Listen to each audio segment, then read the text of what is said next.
Last week I went to London. Let me just brighten this up a little bit. I was in London for a few days, and when I got on the train at Coventry, I always reserve a seat. And I got on the train at Coventry. You can with Virgin trains; it doesn't cost any extra. I got on the train, and there was a woman opposite me. Turned out she was with her son. Big, he was about 20, big guy.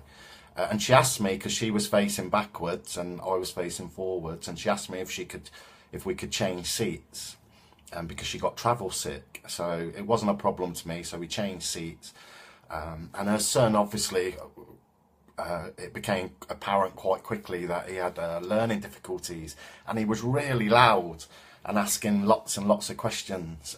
So I saw a couple of people move away because he was so loud. A lot of people were staring and looking, but I had such a laugh with this guy and his mum all the way down to London. The questions he was asking his mum was, he was really excited. They were going to see a show, and he was saying, "Oh, will I see the Queen today?" And his mum handled him brilliantly. You could tell that she really loved him. It must have been hard work for her. But she handled him brilliantly. He was saying things like, "Will I see the Queen? Will the Queen be home? Is the Queen mother? Is the Queen mother with Jesus?" And this is really loud on the train. I'd never laughed so much. I got on really well with them. We had a good laugh. But it got me thinking as well, about how sometimes we judge people.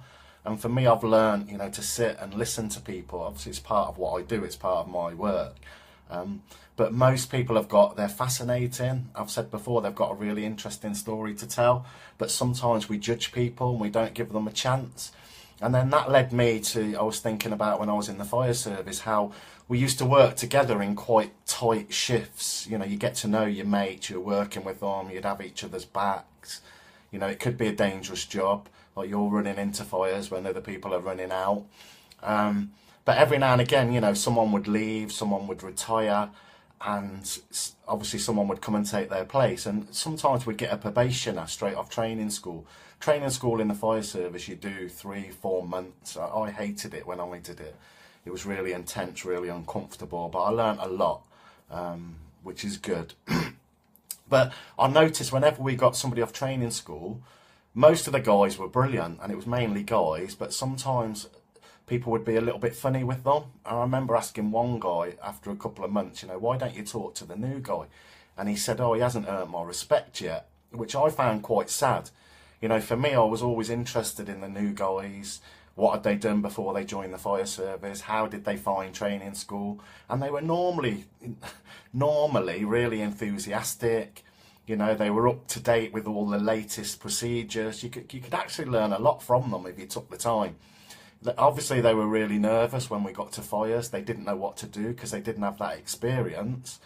But they were really, like I said, really enthusiastic. They'd do all the running around. They'd do all the donkey work. And I guess what I'm trying to say is that they had something to offer. And for me, everybody's got something to offer, and we were all part of a team, So if you're sort of dismissing these people because they haven't got much experience yet, then I think you're missing out. For me, we were all equal. Obviously I knew things that they didn't, but they knew things that I didn't as well. And then that led me to think about life, how we're all at different stages. You look around and, there's old people, young people, but they've all got something to offer. I hear old people moan about young people. I hear young people moan about old people. I'm 56 this year. I know some of you are thinking you don't look it, Tony, but I actually am. And I was thinking I can't do even though I do still go to the gym, I still work out, I still train hard, I look after myself. If I'm honest, I can't do some of the things that I did. I can't train at the same level that I did when I was 30. But, I didn't know half of what I know now when I was 30. I've learned so much in the last 26 years. Like I said, I'm always reading, I'm always trying to learn, I'm always trying to grow. So it balances itself out. The 56-year-old me, I think, has got a lot to offer, the same as I did when I was 30, Down was just, come on, we can all learn off each other. Yeah, definitely. We're all teachers and we're all students. Everybody's got something to offer. But I guess what I'm trying to say here is that, we need to remember that and not judge people. You know, I love just sitting and listening to people. I went and got my hair cut yesterday, and I was just listening to a family in the hairdressers. When I went in, I was just thinking, oh, I just wanted to get in, get my hair cut and go. It doesn't take a lot to cut this. And I was listening to this family, and the way the hairdresser was dealing with them was brilliant. The dad came in with 2 packets of crisps and sat there. I thought he'd brought them in. The 2 kids were getting their hair cut, 2 teenagers, and he actually sat and ate the 2 packets of crisps himself.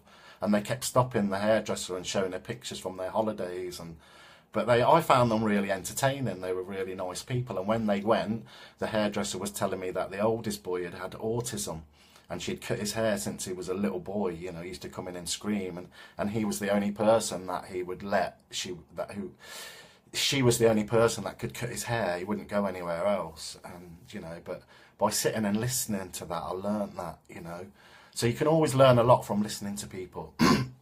I've called this the gift because for me the biggest gift we'll ever get is life, but we tend to overlook that and take it for granted, which is a big mistake.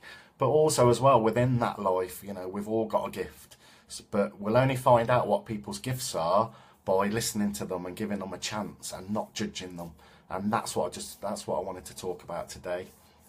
So enjoy the rest of your Sunday, and hopefully speak to you soon. Take care.